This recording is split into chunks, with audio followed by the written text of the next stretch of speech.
सभी साथियों को नमस्कार और उम्मीद है आप सभी अच्छे होंगे। आज के इस वीडियो सेशन में हम लोग चर्चा करने वाले हैं एनसीईआरटी साइंस एक्सप्लोरेशन में सेल के कंप्लीट रिवीजन की। जी हाँ दोस्तों, इस चैप्टर का क्लास मैंने कल भी लिया था लाइव सेशन में, लेकिन कल का जो लाइव सेशन था उसको मैंने अनलिस्टेड कर दिया और मैंने आप सबों को लाइव सेशन में बताया भी था कि जो लाइव सेशन है वो आपका लाइव ही रहेगा, केवल रिकॉर्डेड अवेलेबल नहीं रहेगा।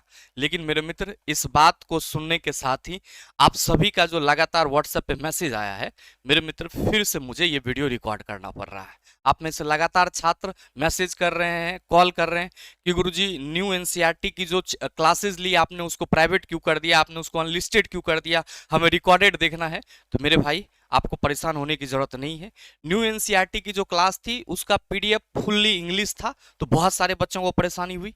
आज के इस सेशन में या जो आगे के सेशन होंगे उसमें हिंदी पीडीएफ हमारे पास अवेलेबल हो गया है और हम हिंदी पीडीएफ के माध्यम से कंप्लीट एनसीईआरटी एक्सप्लोरेशन का आपका रिवीजन कराएंगे। तो परेशान होने की जरूरत नहीं है, बस जरूरत क्या है, द लॉजिकल साइंस के साथ जुड़े रहने की। ध्यान में रखिएगा, इस सेशन का पीडीएफ आपको हमारे टेलीग्राम ग्रुप से मिल जाएगा, जिसका लिंक इस वीडियो के नीचे डिस्क्रिप्शन में डाला हुआ है। आप वहां से जाकर के पीडीएफ को एक्सेस कर सकते हैं। बहरहाल, आइए अपने सेशन की शुरुआत करते हैं और देखते हैं एग्जाम रेलेवेंट क्या कुछ सीख पाते हैं। मेरे मित्र, ध्यान में रखिएगा कि जो हम लोग चर्चा करने वाले हैं वो एनसीईआरटी एक्सप्लोरेशन का चैप्टर है, जो कि आप सभी यहाँ पे देख पा रहे होंगे। सर, क्या इसमें हम पूरे चैप्टर को पढ़ेंगे? मेरे मित्र, पूरा चैप्टर पढ़ने की जरूरत नहीं है। मैंने आपको पहले भी बताया था कि आपकी जो नई बुक आई है उसमें बहुत सारे ऐसे इंपॉर्टेंट फैक्ट दिए गए हैं जो कि पुरानी बुक में नहीं है। और आपको क्या करना है सर, सेल का कंसेप्ट आप सभी छात्रों के पास है, बस जरूरत क्या है, जो नई एनसीईआरटी में नए कंसेप्ट है उसको एड ऑन करने की। तो हम लोग वीडियो सेशन के माध्यम से उसी चीज को फोकस करेंगे कि जो नया कंसेप्ट है वो आप सीख जाएं, उसको आप अपने माइंड में रख लें, ताकि अगर एग्जाम में क्वेश्चन पूछा जाए तो आप उसका जवाब आसानी से दे पाओ। मेरे मित्र, ध्यान देना कि हम लोग का चैप्टर है सेल यानी कि कोशिका। आप सबों को मालूम है कि जो कोशिका है वो क्या है सर, किसी भी जीव की सबसे सूक्ष्मतम इकाई है। कोशिका किसी जीव की संरचनात्मक और क्रियात्मक इकाई होती है। नो डाउट आप सभी कहेंगे गुरुजी रॉबर्ट हुक ने 1665 में इसकी खोज करा था। साथ ही साथ मेरे मित्र, याद रखने वाली बात यह है, आपको फरकेट करके याद रखना होगा कि ऑब्वियसली जो कोशिका है सेल है, जो कोशिका है सेल है, ये किसी जीव की संरचनात्मक और क्रियात्मक इकाई तो है, जीव की स्ट्रक्चरल एंड फंक्शनल यूनिट तो है, संरचनात्मक एवं क्रियात्मक इकाई तो है। लेकिन सबसे जरूरी चीज ये ध्यान में रखना, जिसके लिए साइंटिस्ट भी परेशान थे, वो ये कि मेरे मित्र, ये जो कोशिका है इसको दो साइंटिस्ट ने अलग अलग तरह से चीजों को डिस्कवर किया। एक तो मेरे मित्र, आपके एग्जाम में क्वेश्चन पूछा जाता है कि मृत कोशिका की खोज किसने करा, तो आप सभी कहेंगे मृत कोशिका की खोज रॉबर्ट हुक ने करा। बहुत बढ़िया। मृत कोशिका की खोज किसने करा? रॉबर्ट हुक ने करा। बहुत बढ़िया। कब? 1665 में। आप कहेंगे ये याद है। भाई साहब, यहां पे जीवित कोशिका की खोज अगर आपसे पूछ दे कि ये बता दो कि जीवित कोशिका की खोज किसने करा, तो बिल्कुल भी नहीं हड़बड़ाना है। क्या कहिएगा? सर जी, ल्यूवेनहॉक नामक वैज्ञानिक ने क्या किया? जीवित कोशिका की खोज की। अब ल्यूवेनहॉक ने जो जीवित कोशिका की खोज की, ये कहां पे किया था सर? तालाब के जल से। कहां से? तालाब के जल से। तो मेरे मित्र, आप सभी ध्यान रखना कि न्यू एनसीईआरटी का जो पहला लाइन है वो यही है कि जो साइंटिफिक कमोडिटी है, यानी कि जो मतलब आप कह सकते हो वैज्ञानिक समुदाय है, उनका यह मानना है कि जीवन की शुरुआत कहां से हुई? जल से हुई। जीवन की शुरुआत कहां से हुई? जल से हुई। और मेरे मित्र, इसका सबसे बेस्ट एग्जांपल आपको कहां देखने को मिल जाता है? अपने भारत के ही लद्दाख में पुगा वैली है, वहां पे हॉट स्प्रिंग है, यानी कि उष्ण झरना है। और उष्ण झरना में मतलब आप कह सकते हो गर्म झरना में कुछ बैक्टीरिया पाए जाते हैं जो अपने आप को सर्वाइव कर रहे हैं।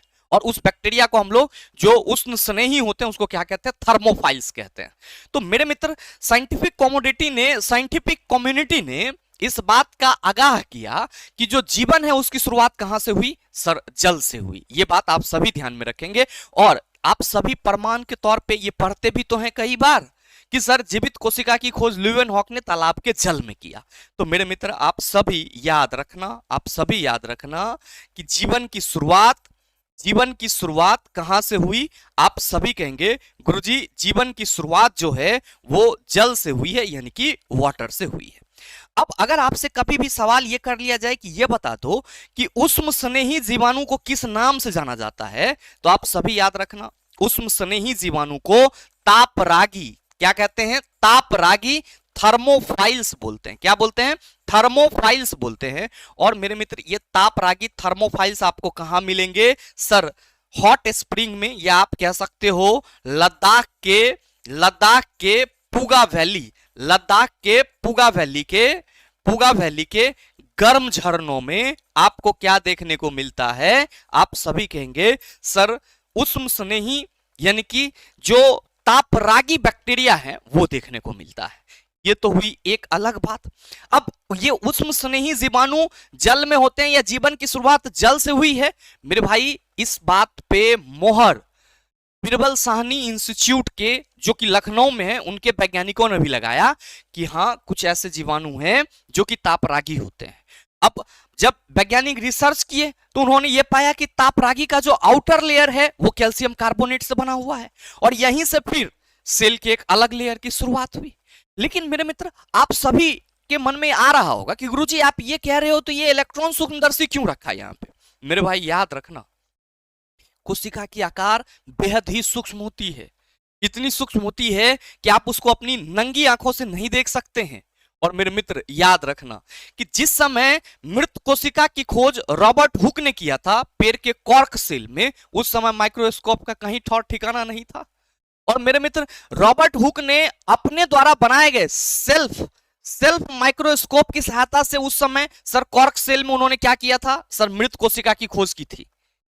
अब सवाल सबसे बड़ा ये था कि जब तक हमारे पास बेहतर किस्म के माइक्रोस्कोप नहीं आ जाते हैं तब तक हम कोशिका के अध्ययन को आगे ही नहीं बढ़ा पाएंगे। और मेरे मित्र धीरे धीरे जब विज्ञान डेवलप हुआ तो बेहतर किस्म के माइक्रोस्कोप भी आए, और उसमें आपका एक माइक्रोस्कोप कौन आया सर, इलेक्ट्रॉन माइक्रोस्कोप। अब सर ये इलेक्ट्रॉन माइक्रोस्कोप हमारे लिए पढ़ने के लिए जरूरी है, बिल्कुल है।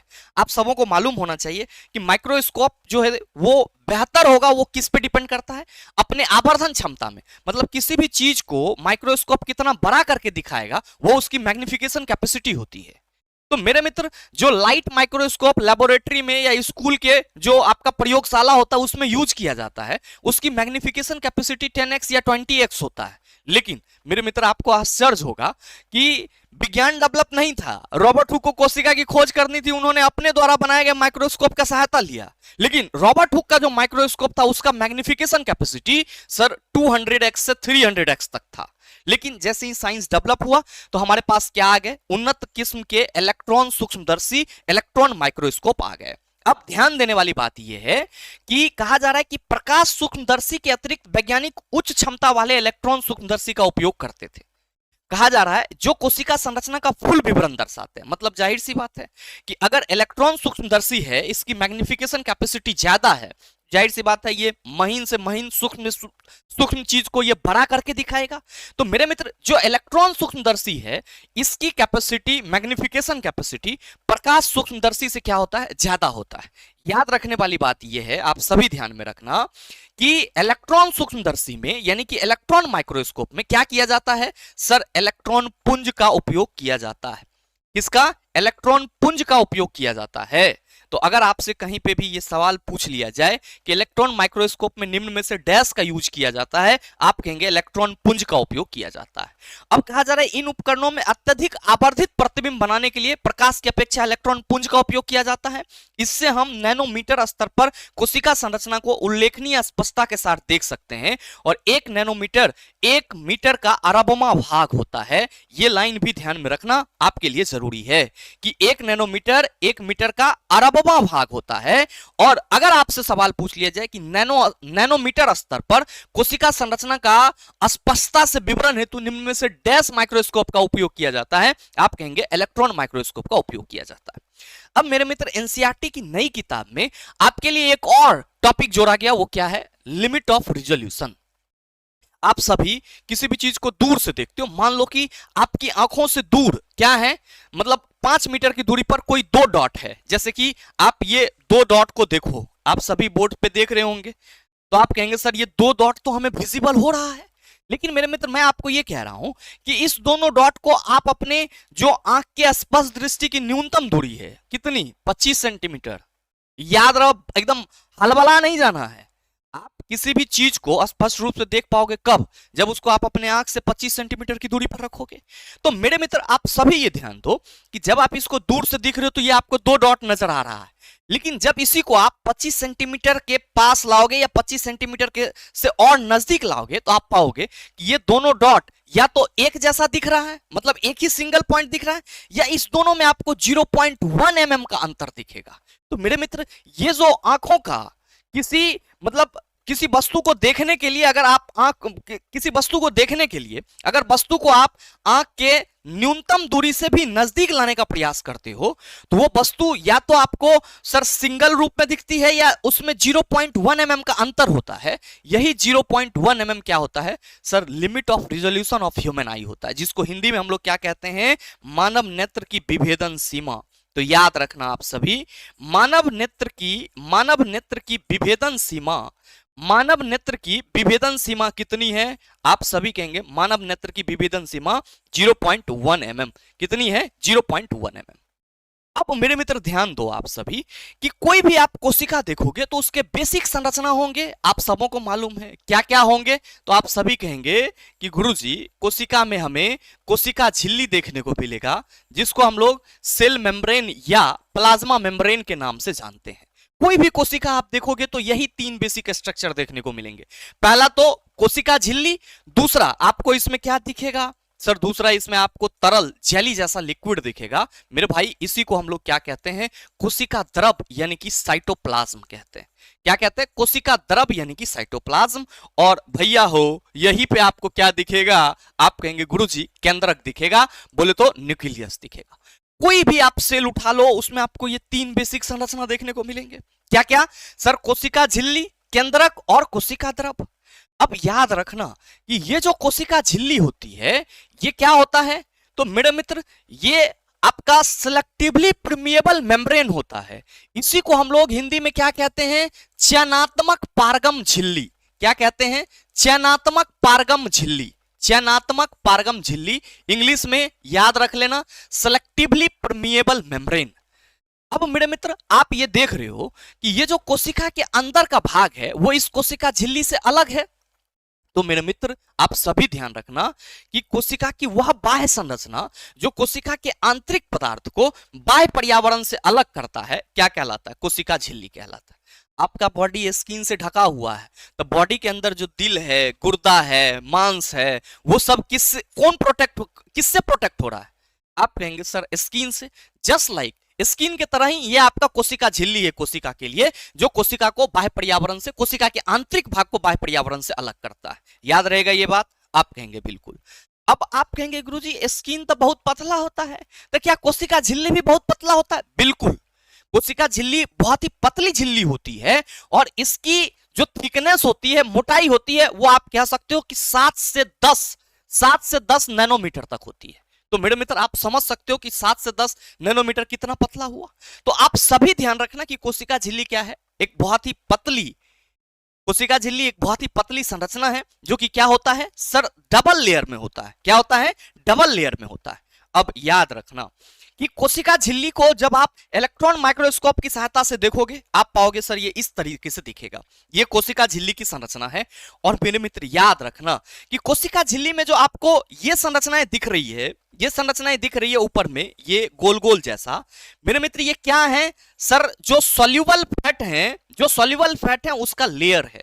अब आप देखोगे कि सर नीचे भी लेयर है। तो याद रखना कि कोशिका झिल्ली जो है वो उसकी जो ऊपरी और निचली सतह होती है वो क्या होती है सर, मतलब लिपिड से बनी होती है या फैट से बनी होती है। और मेरे मित्र इसको हम लोग क्या कहते हैं, बाइलेयर, लिपिड बाइलेयर कहते हैं। ठीक है, कोशिका झिल्ली किससे बनी होती है, लिपिड बाइलेयर के, यानी कि इसकी ऊपरी और निचली सतह में आप क्या पाएंगे, आप पाएंगे कि सर जो वसा है उनका एक परत है और इसी वसा के ऊपर में ये जो गोल गोल जैसी संरचना दिख रहा है ये क्या है, विभिन्न प्रकार के प्रोटीन, जो कि मेरे मित्रों कोशिका झिल्ली के लिए क्या करते हैं, सिक्योरिटी गार्ड का काम करता है। क्या करते हैं, सिक्योरिटी गार्ड का काम करता है। अब ये जो कोशिका झिल्ली है आप सबों को मालूम होगा कि गुरुजी इसमें लिपिड है और प्रोटीन है। तो क्या हम ये ना कह दें कि सर कोशिका झिल्ली लिपिड प्लस प्रोटीन से बनी होती है? कोशिका झिल्ली किससे बनी होती है, लिपिड प्लस प्रोटीन से बनी होती है। बोलो याद रहेगा, आप कहेंगे बिल्कुल याद रहेगा। अब सवाल ये है कि गुरुजी इस कोशिका झिल्ली का कार्य क्या है। मेरे मित्र, आप सभी को मालूम है कि भगवान ने आपको सांस लेने के लिए नाक दिया है, पानी पीने के लिए सर क्या दिया है, मुंह दिया है।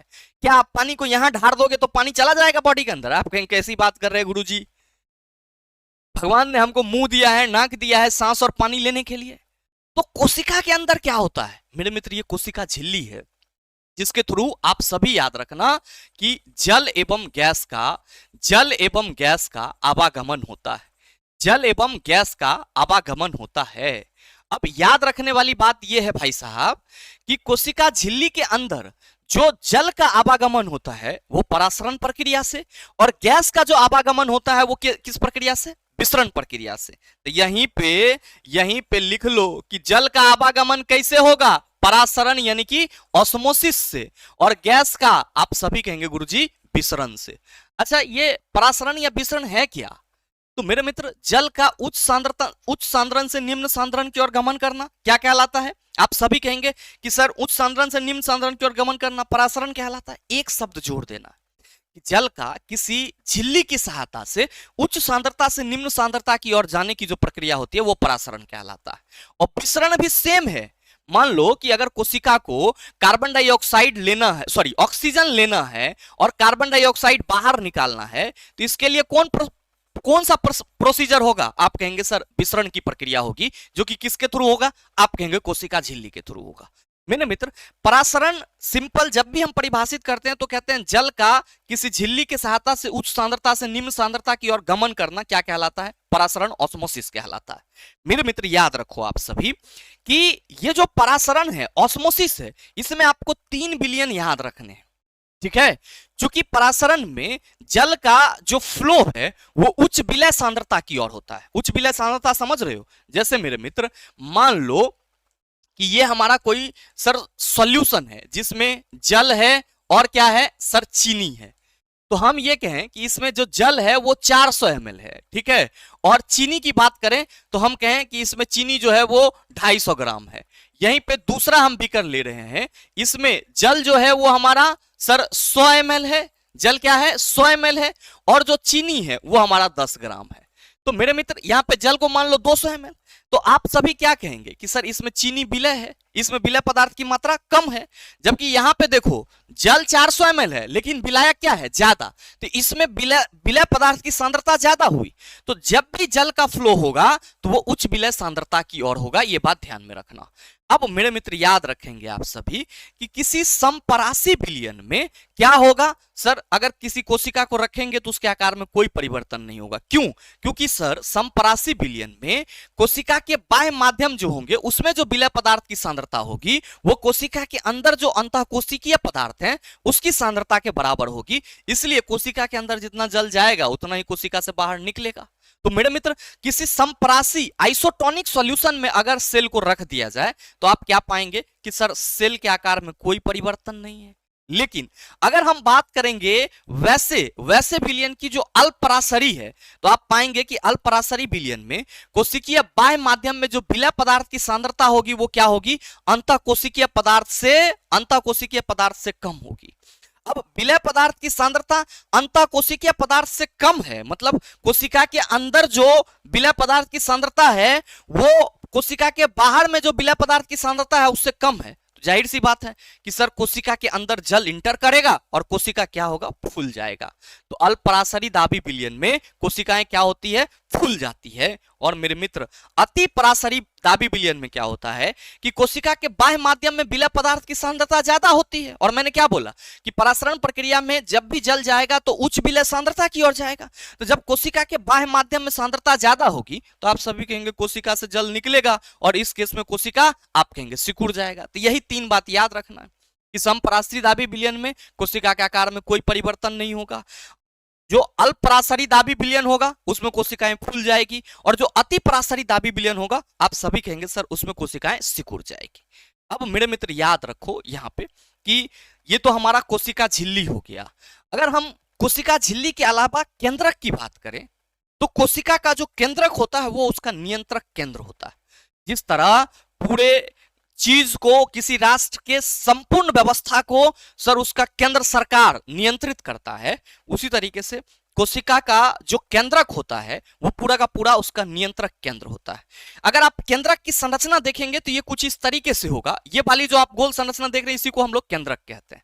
इस केंद्रक के बीच में आपको ये वाली जो संरचना दिख रही है मेरे मित्र, इस संरचना को हम लोग क्या कहते हैं, याद रखना, इसको हम लोग केंद्रिका यानी कि न्यूक्लियोल्स कहते हैं। क्या कहते हैं? केंद्रिका यानी कि न्यूक्लियोल्स कहते हैं। और मेरे मित्र, आप इस केंद्रक में पाएंगे कि आपको ये महीन धागे जैसी संरचना दिखेगी जिसको हम लोग क्रोमेटिन नेटवर्क या क्रोमेटिन जालिका कहते हैं। और इसी क्रोमेटिन नेटवर्क के टूटने फूटने से क्या होता है सर, गुणसूत्र यानी कि क्रोमोसोम का निर्माण होता है। ये बात ध्यान में रखना। तो अगर आपसे कहीं पे ये सवाल कर लिया जाए कि क्रोमेटिन नेटवर्क का काम क्या है, आप कहेंगे कोशिका विभाजन के दौरान ये टूट करके गुणसूत्र का निर्माण करता है। मेरे मित्र, आप ये पाएंगे कि केंद्रक जो है उसके जो चारों ओर का सतह है वो एक मतलब डबल लेयर से घिरा हुआ है, जिसको हम लोग द्विपर्ती केंद्रक झिल्ली कहते हैं। और इस केंद्रक झिल्ली में छोटा छोटा होल होता है जिसको हम लोग केंद्रक छिद्र कहते हैं। इस केंद्रक छिद्र के माध्यम से सर इसके जो उपयोगी पदार्थ होते हैं वो कोशिका के साइटोप्लाज्म में जाते रहते हैं, या जो साइटोप्लाज्म से उपयोगी पदार्थ है वो इसके अंदर जाते रहता है। तो ये पूरी की पूरी केंद्रक की संरचना है। और मेरे मित्र, ये केंद्रक इसीलिए इंपॉर्टेंट है क्योंकि इसमें क्या पाए जाते हैं, गुणसूत्र पाए जाते हैं। क्या पाए जाते हैं? गुणसूत्र। और याद रखना आप सभी कि ये गुणसूत्र काफी उपयोगी चीज है, काफी उपयोगी चीज है। अब मेरे मित्र, आप सभी ये जो केंद्रक की संरचना देख रहे हो यहां पे, आप ये पाएंगे कि इसमें आपको क्रोमेटिन नेटवर्क होगा। और जब कोशिकाएं विभाजित होती है तो ये क्रोमेटिन नेटवर्क टूट फूट करके छोटे और मोटे छड़ जैसी संरचना में तब्दील हो जाता है, जिसको हम लोग क्या कहते हैं सर, क्रोमोसोम यानी कि गुणसूत्र कहते हैं। क्या कहते हैं? क्रोमोसोम यानी कि गुणसूत्र कहते हैं। अब ये जो गुणसूत्र होता है ये एक्चुअल में किससे बना होता है सर? डीएनए और प्रोटीन से बना होता है। और ये जो आप संरचना देख रहे हो, इस संरचना को हम लोग क्या कहते हैं सर? डीएनए। इस संरचना को हम लोग क्या कहते हैं? डीएनए, जो कि क्या है आप सभी याद रखना, अनुवांशिक पदार्थ। डीएनए क्या है? अनुवांशिक पदार्थ है। क्या है? अनुवांशिक पदार्थ। अब मेरे मित्र, यहां पे आप देखो कि प्रत्येक डीएनए में आपको इस तरह की संरचनाएं दिख रही है। क्या इस तरह की संरचनाएं दिख रही है मेरे मित्र? ये डीएनए का जीन है। और याद रखना कि अगर आपसे पूछ दे कि डीएनए का क्रियात्मक और संरचनात्मक इकाई क्या है, या डीएनए का फंक्शनल यूनिट किसे बोला जाता है, आप सभी कहेंगे जीन को बोला जाता है। किसे बोला जाता है? जीन को बोला जाता है। और गुणसूत्र आप सभी कहेंगे गुरुजी डीएनए और प्रोटीन से मिलकर बना होता है। और ये आपको कहां मिलेगा? आप कहेंगे कोशिका के केंद्रक में उपस्थित होगा। ये तो बात हो गई कोशिका के केंद्रक की। अब यहां पे ध्यान देना, हमने आपको ये बताया सर कि ये जो कोशिका द्रव है ये कोशिका के अंदर चिपचिपा तरल सा पदार्थ है।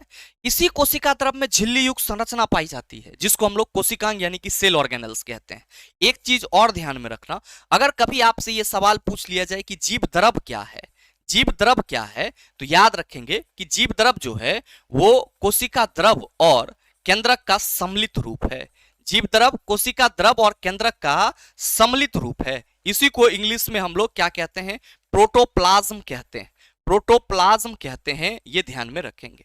कोशिका द्रव और केंद्रक के सम्मिलित रूप को प्रोटोप्लाज्म कहते हैं। साथ ही याद रखना, ये आप देख रहे होंगे ऐसा लग रहा होगा जैसे सर फर्श पे टाइल्स वगैरह बिछाया जाता है और पहले जो मजाक किया जाता था वो। तो याद रखना कि कोशिका झिल्ली की जो संरचना होती है ये किस प्रकार की संरचना है? Fluid mosaic model. Fluid mosaic model. Sir ये नई एनसीईआरटी की बातें हैं कि कोशिकीय झिल्ली की संरचना किस रूप में होगी? आप कहेंगे फ्लूइड मोज़ेक मॉडल के रूप में होगी। अब आइए, अब जब आप कोशिका के बेसिक को समझ लेते हैं तब आपको यह ध्यान में रखना होगा कि कोशिकाएं दो प्रकार की होती है, एक यूकेरियोटिक, दूसरा प्रोकैरियोटिक। मेरे मित्र, जो प्रोकैरियोटिक होती है इसको हम लोग प्रोकैरियोटिक कहते हैं। ये पूर्ण रूप से विकसित कोशिका नहीं होती है, ठीक है। ये आप कह सकते हो, इसको अपूर्ण कोशिका कह सकते हो, अपूर्ण कोशिका या अविकसित कोशिका कह सकते हो। जो प्रोकैरियोटिक कोशिका होती है वो क्या होती है? अविकसित कोशिका। और भाई साहब, जो आपका सुकेंद्रिक कोशिका होती है इसको हम लोग क्या कहते हैं? विकसित कोशिका। क्या कहते हैं? विकसित कोशिका। और मेरे मित्र याद रखना आप सभी कि कोशिकाएं विकसित और अविकसित किस आधार पर कहलाती है? मेरे मित्र, ये जो प्रोकैरियोटिक कोशिका है जिसको पूर्व केंद्रकी कोशिका कहते हैं या अविकसित कोशिका कहते हैं, इसका केंद्रक विकसित नहीं होता। और जब मान लो आदमी है और उसका दिमाग ठीक नहीं है तो क्या वो विकसित आदमी कहलाएगा? आप कहेंगे वो पागल के श्रेणी में आएगा गुरुजी।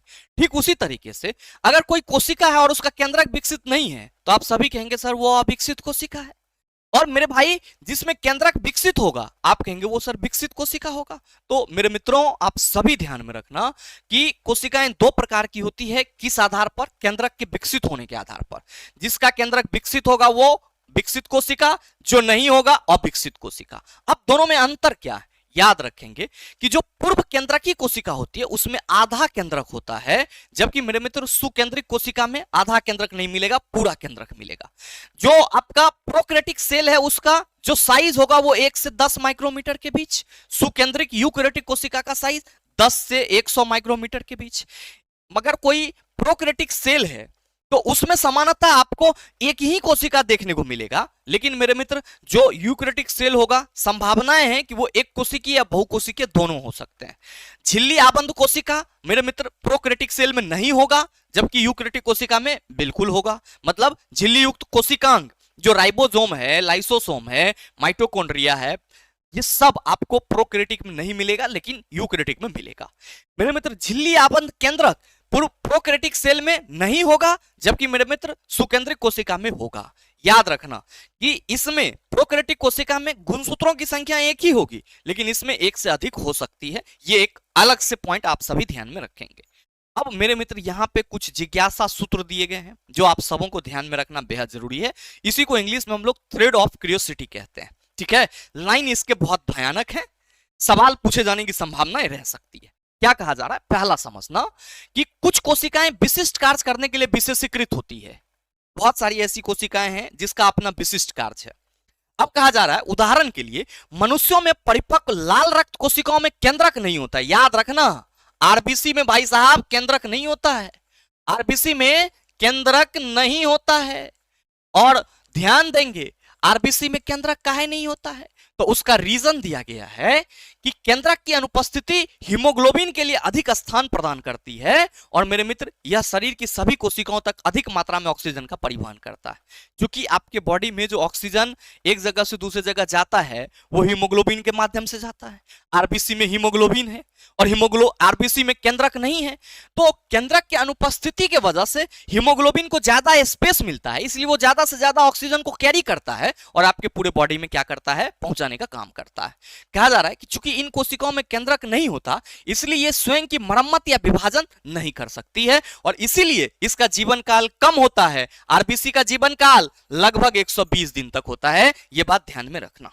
ठीक है, दूसरी जो थ्रेड ऑफ क्यूरियोसिटी है वो ये है कि मानव की शुक्राणु कोशिका में लाइसोसोमिया एंजाइम होते हैं। अब आप सबों को मालूम है कि लाइसोसोम को कोशिका की आत्महत्या की थैली कहते हैं। क्यों कहते हैं चला? क्योंकि सर उसमें डाइजेस्टिव एंजाइम पाए जाते हैं जो कोशिका के क्षतिग्रस्त पार्ट को क्या करता है? खत्म कर देता है, उसको पचा देता है। तो जो मानव का स्पर्म है यानी कि शुक्राणु कोशिका है उसमें भी लाइसोसोमिया एंजाइम पाए जाते हैं। अब आप कहेंगे कि सर मानव के शुक्राणु में अगर लाइसोसोम एंजाइम पाया जाता है तो फिर ये जीव का आविर्भाव कैसे हो रहा है, जीव उत्पन्न कैसे हो रहा है? ये लाइसोसोम एंजाइम तो शुक्राणु को मार देंगे, मामला खत्म। मेरे मित्र ध्यान देना आप सभी कि ये लाइसोसोमल एंजाइम जो है वो जो ओवम है, एग है, उसके बाहरी शील्ड को तोड़ने के लिए उपयोग किया जाता है। मानव की शुक्राणु कोशिका में लाइसोसोमिया एंजाइम होते हैं। जब एक शुक्राणु किसी अंडाणु के संपर्क में आता है तो यह एंजाइम अंडाणु की बाहरी परत के विघटन में सहायता करता है जिससे निषेचन संपन्न हो पाता है। तो मेरे मित्र आप सभी ये ध्यान रखना कि मानव शुक्राणु में लाइसोसोमियल एंजाइम जो है वो क्या करता है? सर ओवम का जो प्रोटेक्टिव लेयर है उस ओवम के प्रोटेक्टिव लेयर को तोड़ने का काम करता है, इसीलिए निषेचन हो पाता है। दूसरा चीज आप सभी ध्यान में रखेंगे कि वायरस, विषाणुआव और प्रोशंक अकोशिकीय है यानी कि कोशिका रहित है। तो अभी तक आप लोगों ने केवल यह पढ़ा था कि वायरस कोशिका रहित है, उसमें कोशिका नहीं होता है, लेकिन अब आपको यह ध्यान में रखना है कि वायरस, वायरोइड्स और प्रोयॉन्स यानी कि विषाणुआव और प्रोशंक इस दोनों में भी क्या होती है? कोशिका नहीं होती है और संक्रामक कारक हैं। ये सब इंफेक्शियस एजेंट हैं, आप इन्फेक्शियस एजेंट क्यों कह रहे हो? इसीलिए कि एकरा से कोई बीमारी हो सकता है, कुछ संक्रमण हो सकता है। तो ये सब संक्रामक कारक हैं जो इतने छोटे होते हैं कि उन्हें प्रकाश सूक्ष्मदर्शी से नहीं देखा जा सकता है। विषाणु कुछ आनुवांशिक सामग्री और एक प्रोटीन आवरण से बने होते हैं। ये बात बहुत इंपॉर्टेंट है। चला, इसका पीडीएफ हम टेलीग्राम पे अपलोड करेंगे। इस सारा पीडीएफ को एक बार रिवाइज कर लेना है। याद रखना कि जो विषाणु होते हैं वो कुछ आनुवांशिक सामग्री और एक प्रोटीन आवरण से बने होते हैं। विषाणुवाद में उनकी आनुवांशिक सामग्री के चारों ओर प्रोटीन आवरण नहीं होता है। और मेरे मित्र प्रोशंक में क्या होते हैं? तो अपबलित असमान रूप से मुड़े हुए प्रोटीन होते हैं जिनमें आनुवांशिक सामग्री नहीं होता है। तो याद रखेंगे कि विषाणु में आनुवांशिक सामग्री और प्रोटीन आवरण दोनों होगा। विषाणुवाद में आनुवांशिक सामग्री के चारों ओर प्रोटीन आवरण नहीं होगा। और प्रोशंक में आप सभी कहेंगे अपबलित प्रोटीन तो होंगे लेकिन आनुवांशिक सामग्री नहीं होंगे। और ये तीनों क्या हैं? आप कहेंगे अकोशिकीय हैं और इन्फेक्शियस एजेंट हैं, संक्रामक कारक हैं। नेक्स्ट मेरे मित्र ध्यान दो कि अगर हम लोग बात करते हैं, किसकी बात करते हैं? अच्छा, पहले तो हमें यह चर्चा करना चाहिए कि कोशिका की संरचना क्या है, और उसके बाद यहाँ पे एक डायग्राम हमारा छूट रहा है। फिर अगर सेल ऑर्गेनेल्स की चर्चा करेंगे तो ज्यादा समझ में आएगा। याद रखना कि अगर हम लोग कोशिकीय संरचना की बात करेंगे, कोशिकीय संरचना की बात करेंगे मेरे भाई, ये हमारा, आप सभी ध्यान रखना, यहाँ पे लिखा हुआ है कि ये जो क में दिखाया गया है ये जीवाणु कोशिका है, बैक्टीरियल सेल है। और मेरे मित्र ये जो ख में दिखाया गया है ये प्लांट सेल है, हरा हरा दिख रहा है, अब बाहर से कोशिका भित्ति दिख रहा है। और मेरे मित्र ये जो आप देख रहे हैं इसको हम लोग क्या कहते हैं? प्ररूपी जंतु कोशिका। तो याद रखना कि जीवाणु कोशिका आपको कुछ इस तरीके का होगा, प्लांट सेल कुछ इस तरीके का होगा, और जो एनिमल सेल है वो कुछ इस तरीके का होगा। अब इसमें कुछ अंतर है, ये देखो सबसे बड़ा अंतर, ये वाला जो संरचना बड़ा सा दिख रहा है ना, इसको हम लोग रसधानी कहते हैं। क्या कहते हैं? रसधानी। और याद रखेंगे कि पादपों की रसधानी जंतुओं की अपेक्षा बड़ी होती है। पादपों के रसधानी में क्या होता है? चला, सेल सेप भरा हुआ रहता है। पादपों की सेल सेप को कोशिका द्रव कहते हैं। और पादपों की रसधानी में क्या होता है सर? कुछ जरूरी वाटर्स होते हैं, यानी कि आप कह सकते हो जल होता है। साथ ही साथ आप कह सकते हो कि सर शर्करा होता है। क्या होता है? शर्करा होता है। तथा अपशिष्ट पदार्थ आपको देखने को मिल जाएंगे, अपशिष्ट पदार्थ भी देखने को मिल जाएंगे। अब मेरे मित्र ये जो कोशिका भित्ति होती है पादपों में, याद रखना ये जीवाणु सेल में भी आपको देखने को मिलेगा। और कोशिका भित्ति न सिर्फ आपको केवल पादप सेल में देखने को मिलेगा, मेरे मित्र आप ये कह सकते हो कि पादप, कवक, कवक तथा जीवाणु, इन सब में आपको कोशिका भित्ति देखने को मिलेगा। याद रखना, पादप कोशिका भित्ति सेलुलोज की बनी होती है, कवक की कोशिका भित्ति काइटिन की बनी होती है। अब मेरे मित्र इसके कुछ संरचना है, जैसे कि हरित लवक, ये केवल पादप कोशिका में मिलेगा, जंतु कोशिका में नहीं मिलेगा। जबकि हम राइबोसोम की बात करेंगे, आप कहेंगे जंतु कोशिका में भी देखने को मिलेगा राइबोसोम। माइटोकॉन्ड्रिया जंतु कोशिका में भी देखने को मिलेगा, कोशिका द्रव दोनों में होगा। इंडोप्लाज्मिक रेटिकुलम जिसको अंतःद्रवी जालिका कहते हैं सर, दोनों में देखने को मिलेगा। केंद्रक दोनों में होगा, कोशिका झिल्ली दोनों में होगा। तो अंतर केवल यही याद रखना है कि पादप और जंतु कोशिका में विशेष अंतर यही है कि पादप कोशिका में हरित लवक पाया जाएगा, जबकि जंतु कोशिका में हरित लवक नहीं होगा। पादप कोशिका की राजधानी बड़ी होगी, जंतु कोशिका की राजधानी छोटी होगी। पादप कोशिका में कोशिका भित्ति होगा, जंतु कोशिका में कोशिका भित्ति नहीं होगा। तो ये मेरे मित्र कोशिका की आप कह सकते हो एग्जैक्ट स्ट्रक्चर है। अब यहां पे कुछ महत्वपूर्ण स्ट्रक्चर को आप ध्यान में रख लो। जैसे अगर हम लोग बात करें किसकी, बात करें इंडोप्लाज्मिक रेटिकुलम की, जिसको अंतःद्रवी जालिका कहते हैं। तो आप यहां पे देखो कि ये आपको ये पाइप जैसी संरचना दिख रही है। अब इस पाइप में बूंद बूंद आपको संरचना दिख रही है, मेरे मित्र ये राइबोसोम कहते हैं, इसको राइबोसोम कहते हैं। और जो ये इंडोप्लाज्मिक रेटिकुलम है, नई एनसीईआरटी के अनुसार इसको हम लोग क्या कहते हैं? निर्मलनशाला, मैन्युफैक्चरिंग फैक्ट्री। इसको इंडोप्लाज्मिक रेटिकुलम को क्या कहते हैं? Manufacturing factory. याद रखना कि ये दो प्रकार के होते हैं, एक होता है RER और एक होता है SER। मेरे मित्र RER को हम लोग रफ इंडोप्लाज्मिक रेटिकुलम, रुक्ष अंतःद्रवी जालिका कहते हैं। सर इसको रफ इंडोप्लाज्मिक रेटिकुलम क्यों कहते हैं? इसीलिए क्योंकि इसके सतह पे आपको डॉट डॉट जैसी संरचना देखने को मिलती है। और ये डॉट डॉट जैसी संरचना क्या है? राइबोसोम। और राइबोसोम को क्या बोला जाता है? आप कहेंगे प्रोटीन का फैक्ट्री। क्यों? क्योंकि प्रोटीन का निर्माण यही होता है। मेरे मित्र चिकनी अंतःद्रवी जालिका पर राइबोसोम नहीं होते हैं, इसीलिए इसकी सतह स्मूथ होती है। और ये क्या करता है? तो आप सभी याद रखना कि सर लिपिड लिपिड एवं वसा का स्रवण करता है, ठीक है। और साथ ही आप कह सकते हो कि यह हार्मोन का संचयन भी करता है, नई एनसीईआरटी में लिखा हुआ है, तो आप लिख लो लिपिड वसा एवं हार्मोन का स्रवण और संचयन, स्रवण और मतलब सेक्रेशन, और क्या करता है, संचयन करता है, ये ध्यान में रखेंगे। ये मेरे मित्र गोल्जी बॉडी है, आप सभी यहां पे ध्यान दो। गोल्जी उपकरण जिसकी खोज किसने करा, कैमिलो गोल्जी ने करा। किसने, कैमिलो गोल्जी ने। और याद रखने वाली बात ये है कि मेरे मित्र ये कोशिका का पैकेजिंग और शिपिंग पार्ट है। जैसे आप कोई चीज ऑर्डर करते हो तो वो पैकिंग होता है, फिर उसका शिपिंग होता है, एक जगह से दूसरे जगह जाता है, सेम काम गोल्जी बॉडी कोशिका के अंदर करता है। महत्वपूर्ण पदार्थों को पैकेट बनाता है और उसको कोशिका के अंदर एक जगह से दूसरी जगह ले जाता है। और याद रखना कि इसको गोल्जी बॉडी को क्या कहा जाता है, कोशिका का पोस्टमैन भी कहा जाता है, यानी कि डाकिया भी कहा जाता है, ठीक है।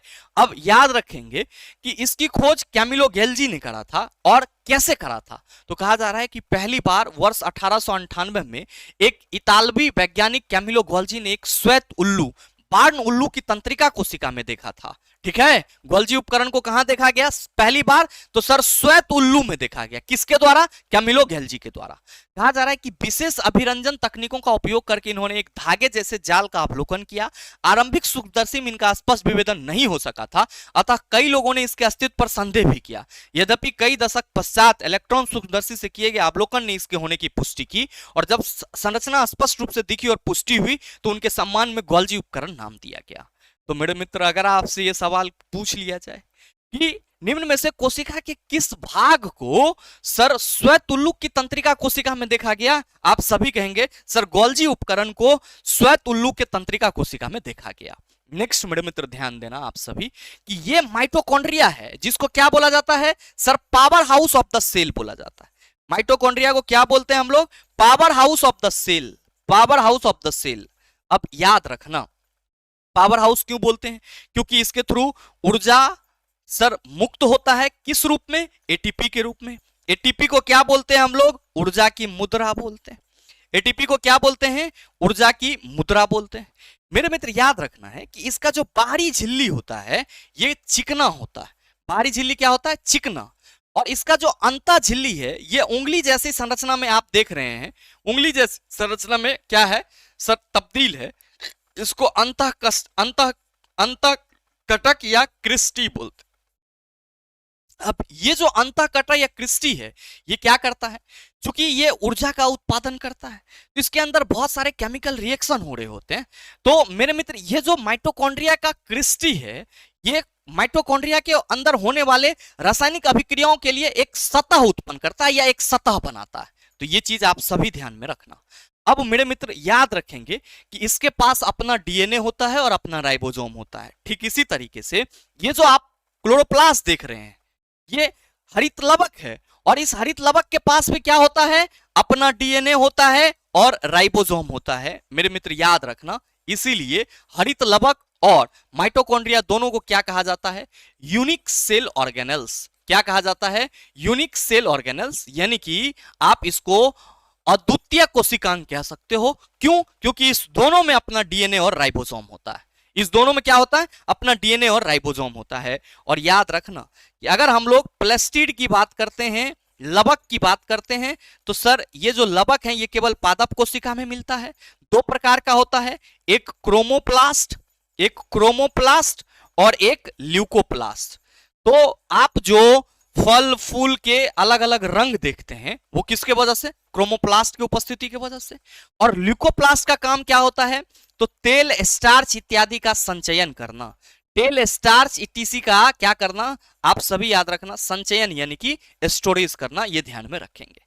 नेक्स्ट मेरे मित्र आप सभी ध्यान दो, यहां पे एक और थ्रेड ऑफ क्यूरियोसिटी है कि वर्ष 2010 में वैज्ञानिक जे क्रेग वेंटर और उनके दल ने सांश्लेषिक जैविक के क्षेत्र में एक महत्वपूर्ण खोज की। सांश्लेषिक जैविक का मतलब क्या हुआ, सिंथेटिक बायोलॉजी के क्षेत्र में एक महत्वपूर्ण खोज की। इन्होंने पहले कंप्यूटर प्रोग्रामिंग का उपयोग करके माइकोप्लाज्म माइकोडेट्स नामक सरल जीवाणु के पूर्ण डीएनए का अनुक्रम का अध्ययन किया। फिर इन्होंने प्रयोगशाला में इस डीएनए की रासायनिक रूप से एक यथार्थ प्रति संश्लेषण की, यानी कि आप कह सकते हो संश्लेषित डीएनए का निर्माण किया। तो मेरे मित्र याद रखना कि संश्लेषित डीएनए किसके द्वारा बनाया गया? जे क्रेग वेंटर और उसके जो और कम्युनिटी के लोग थे उसके द्वारा बनाया गया। बाकी सर इसकी कहानी है कि कैसे हुआ क्या नहीं हुआ, आपको केवल इतना याद रखना है कि मेरे मित्र सबसे पहले संश्लेषित डीएनए का निर्माण करने का श्रेय आप कहेंगे जे क्रेग वेंटर को जाता है। नेक्स्ट मेरे मित्र आप सभी कोशिका विभाजन से परिचित होंगे। कुछ नहीं है कोशिका विभाजन क्या है, मैं तो एक लाइन में आप सबों को कहता हूं कि कोशिकीय जनन की प्रक्रिया है। कोशिका विभाजन आप सभी याद रखना कोशिकीय जनन की प्रक्रिया है। मेरे मित्र मैंने यहाँ पे ये पूरा लाइन इसलिए लिखा ताकि आप समझ पाओ कि ये जो कोशिका विभाजन के बारे में आप कह रहे हैं कि ये कोशिकीय जनन की प्रक्रिया है, तो आप सबों को मालूम है कि हमारे शरीर में चोट लगते रहता है, कटफट होते रहता है, लेकिन वो फिर तुरंत ठीक भी हो जाता है। क्यों? क्योंकि मेरे मित्र हमारे शरीर में जो कोशिकाएं होती है वो अपने आप को फिर से रीग्रो करती है। और आप सभी ये ध्यान में रखना कि सजीवों में वृद्धि, क्षतिग्रस्त ऊतकों की मरम्मत और जनन, इन सभी के लिए क्या होता है? कोशिका विभाजन होता है। और कोशिका विभाजन मुख्य रूप से कितने प्रकार के होते हैं? दो प्रकार के, एक समसूत्री विभाजन और दूसरा अर्धसूत्री कोशिका विभाजन।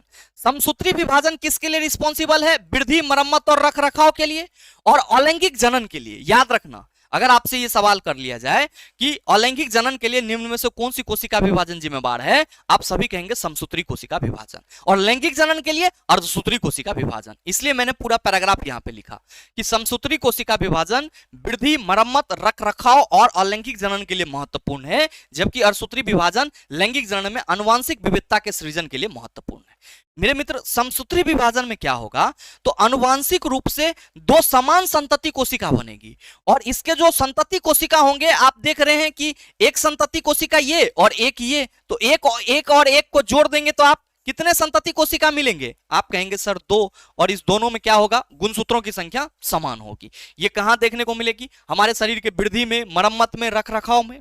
मेरे मित्र अर्धसूत्री कोशिका विभाजन दो चरणों में होगा, अर्धसूत्री कोशिका विभाजन 1, अर्धसूत्री कोशिका विभाजन 2। याद रखना अर्धसूत्री कोशिका विभाजन दो चरणों में होता है, अर्धसूत्री विभाजन 1 और अर्धसूत्री विभाजन 2। ये कहां होगा? आप सभी कहेंगे लैंगिक जनन में। याद रखना कि इसमें 4 संतति कोशिका बनते हैं, एक और एक, फिर एक और एक और एक एक। तो याद रखना कि इसमें आपको कितने संतति कोशिका देखने को मिलेंगे? 4 संतति कोशिका। और इस चारों संतति कोशिका में क्या होगा? सर याद रखेंगे कि अर्धसूत्री मतलब गुणसूत्रों की संख्या आधी हो जाती है। इसमें क्या होता है? गुणसूत्रों की संख्या आधी हो जाती है, यह बात ध्यान में रखेंगे। जबकि समसूत्री कोशिका विभाजन में गुणसूत्रों की संख्या आप कहेंगे सर समान होगा। नेक्स्ट मेरे मित्र ध्यान दो, कोशिका सिद्धांत। एनसीईआरटी ने इस बार इसको बड़े ही आप कह सकते हो प्यार से आप सबों के सामने परोसा है। ऐसे तो आप सबों को मालूम है कि स्लाइडेन और स्वान ने मिलकर के सर कोशिका सिद्धांत दिया था। 1838 में स्लाइडेन नामक एक जर्मन वनस्पति शास्त्र ने बताया कि सभी पादप कोशिकाओं से बने होते हैं। 1839 में जर्मन प्राणी विज्ञान थियोडर स्वान ने बताया कि सभी जंतु कोशिका सभी जंतु कोशिकाओं से बने होते हैं। 1855 में रुडोल्फ वर्चो नामक जर्मन वैज्ञानिक ने कोशिका सिद्धांत का यह कहकर विस्तार किया कि नई कोशिकाएं केवल पूर्व विद्यमान कोशिका से बनती है, और इनके आधार पर ये 3 स्टेटमेंट दिए गए जिसको हम लोग कोशिका सिद्धांत कहते हैं। और आप सभी भी इसको अपने ध्यान में रखेंगे क्या कि सभी सजीव एक या एक से अधिक कोशिकाओं से बने होते हैं। कोशिका सजीव में संरचना की कार्य की मूलभूत इकाई है, और सर सभी कोशिकाएं पूर्व विद्यमान कोशिका से उत्पन्न होता है। तो ध्यान रखेंगे कि जो स्लाइडन थे वो वनस्पति शास्त्र बॉटनिस्ट थे, और जो स्वान थे वो जूलॉजिस्ट थे, और जो वर्चो थे उन्होंने ये बताया कि प्रत्येक कोशिका पहले से मौजूद कोशिका से उत्पन्न होती है। और यही 3 स्टेटमेंट क्या है? कोशिका सिद्धांत है। नेक्स्ट मेरे मित्र ध्यान देना आप सभी कि वैज्ञानिक ने जंतुओं की कोशिका को विशेष परिस्थितियों में शरीर के बाहर वृद्धि करने की विधियां विकसित की, जिसे हम लोग टिश्यू कल्चर कहते हैं। तो शरीर के बाहर कोशिकाओं की वृद्धि करने की प्रक्रिया आप कहेंगे कोशिका संवर्धन यानी कि टिश्यू कल्चर कहलाता है।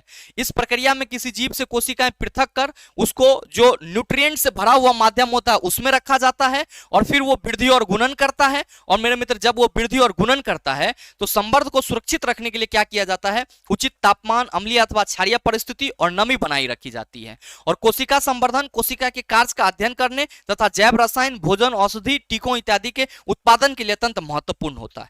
तो कोशिका संवर्धन टिश्यू कल्चर का मतलब सीधा सा हुआ कि सर जो कृत्रिम परिस्थिति है उसमें नई कोशिका का निर्माण करना। नेक्स्ट मेरे मित्र आप सभी ध्यान रखना इस दोनों वैज्ञानिक भाई साहब को कि जो ऑस्ट्रियल वनस्पति शास्त्री हैं गॉटलिब हेवरलैंड, इन्होंने क्या किया तो सर प्रस्तावित किया कि किसी भी जीवित पादप कोशिका को यहां तक कि अस्थायी उत्तक पूर्णतः परिपक्व कोशिका को भी यदि उपयुक्त पोषक तत्व और अनुकूलित परिस्थितियां प्रदान की जाए तो वह एक संपूर्ण पादप में विकसित हो सकता है। तो मतलब आप ये कह सकते हो कि सर जो आपका टिश्यू कल्चर है, उत्तक संवर्धन है, उसके बारे में विशेष योगदान किसका था? गॉटलिब हेवरलैंड का था। किसका? गॉटलिब हेवरलैंड का था। और कहा जा रहा है कि इसके रिसर्च ने ही पादप उत्तक संवर्धन प्रौद्योगिकी के नाम से जाना जाता है। यानी कि पादप उत्तक संवर्धन जो टेक्नोलॉजी है उसका जनक आप कह सकते हो किसको? गॉटलिब हेवरलैंड को। मेरे मित्र ये जो आप देख रहे हैं चश्मा वाले भाई साहब को, ये भारतीय वैज्ञानिक अरुण कुमार शर्मा जी हैं। ये प्रसिद्ध वैज्ञानिक हैं और ये किस लिए जाने जाते हैं? तो सर गुणसूत्रों पर किए गए अपने कार्यों के लिए विख्यात हैं। ठीक है, तो भारत के कौन से वैज्ञानिक गुणसूत्रों के लिए किए गए अपने कार्य के लिए विख्यात हैं? आप सभी कहेंगे अरुण कुमार शर्मा। ठीक है, ये वनस्पति शास्त्री के रूप में पादप वर्गीकी विकास और परिवर्धन के क्षेत्र में भी अपने कार्य के लिए जाने जाते हैं। पादपों में गुणसूत्र के अध्ययन के लिए इन्होंने अनेक प्रयोगशाला विधियां भी खोजी और वनस्पति विज्ञान में इनके योगदान के लिए इन्हें सम्मान पूर्वक शांति स्वरूप भटनागर पुरस्कार और पद्म भूषण सम्मिलित है इनको मिला। नेक्स्ट मेरे मित्र ध्यान रखना बहुत ही इंपॉर्टेंट चीज कि आपको मालूम होना चाहिए, हमने पूरा थ्रोली अभी 45 मिनट के इस सेशन में कोशिका को देखा। क्या आपको यह नहीं लग रहा है कि हमारे जीवन में कोशिकाएं इतनी अहम रोल रखती है तो ये कोशिकाएं क्या नष्ट भी होती होगी? बिल्कुल मेरे मित्र, आपको जानकर के ताज्जुब होगी कि आपके बॉडी के अंदर प्रत्येक दिन कोशिकाएं निर्मित होती है और कोशिकाएं डेड होती है। और कोशिका का निर्माण होना और उसका डेड होना एक बैलेंसिंग प्रोसेस है। अगर ना हो तो फिर ये आप कहेंगे कि सर व्यक्ति बीमार हो जाएगा। लेकिन इसी में अगर कोई कोशिका अनियंत्रित रूप से वृद्धि करना शुरू कर दे और बड़ा सा ट्यूमर बन जाए तो आप कहेंगे गुरुजी ये कैंसर का रूप ले लिया। तो एक्चुअल में कैंसर क्या है? आपके शरीर के कोशिकाओं का अनियंत्रित रूप से वृद्धि है। तो कहा जा रहा है कि कैंसर कोशिकाएं किस प्रकार वृद्धि करती है और फैलती है। सामान्यतः कोशिकाएं नियंत्रित विधि से वृद्धि करती है। जो हमारी कोशिकाएं हैं वो कंट्रोल वे में क्या होता है? ग्रो करता है, जीर्ण होता है और मृत हो जाता है। कई बार यह प्रणाली विफल हो जाती है और असमान कोशिकाएं अनियंत्रित रूप से वृद्धि और विभाजित होना शुरू कर देती है, जिसके परिणाम स्वरूप आबुर्द यानी कि ट्यूमर बनते हैं जो सुदम या दुर्दम हो सकते हैं। और कैंसर युक्त आबुर्द आसपास के ऊतकों में प्रवेश कर सकते हैं और शरीर के अन्य भागों में फैलकर नए आबुर्द बना सकते हैं। मतलब जो कैंसर है वो क्या है? आप सभी कहेंगे कोशिकाओं का अनियंत्रित रूप से ग्रोथ है। हमारे बॉडी में कोशिकाएं नियंत्रित तरीके से बढ़ रही होती हैं, लेकिन अगर किसी को कैंसर हो जाता है तो इसका मतलब यह हुआ कि उसके बॉडी में जो कोशिकाएं हैं वो अनियंत्रित रूप से डेवलप हो रही है और कोशिकाओं का अनियंत्रित रूप से वृद्धि करना कैंसर कहलाता है। यह बात ध्यान में रखना। तो पूरे एनसीईआरटी का जो एक्सप्लोरेशन था सेल चैप्टर का, पूरी कहानी यही है। और मुझे लग रहा है कि इस पूरे सेशन में आपका जो सेल चैप्टर है वो बेहतर ढंग से रिवीजन हो गया होगा। आप अगर इसके लिए 60, 70, 100 मैराथन देख लो वो भी कम पड़ जाएगा, क्योंकि यहां पे जो चीजें आपने सीखी है वो पूरा का पूरा मेरे मित्र क्या है? थ्रू आउट वे में पूरे चैप्टर का रिकॉलेशन है। तो उम्मीद करेंगे कि आपका चैप्टर रिवीजन बेहतर ढंग से हो गया होगा। और साथ ही उम्मीद ये भी करेंगे कि ये वीडियो आप सबों को अच्छा लगा होगा। अगर अच्छा लगा तो लाइक कीजिएगा, ज्यादा से ज्यादा अपने दोस्तों के साथ शेयर कीजिएगा। चैनल पर नए हैं तो सब्सक्राइब करके बेल आइकन दबा लेना, ताकि इस तरह के एग्जाम रेलेवेंट वीडियो का नोटिफिकेशन सबसे पहले आपके पास पहुंचे और आप उसको सबसे पहले देख पाओ। मिलते हैं फिर अगले सेशन में, तब तक के लिए best of luck. Thank you, have a nice day.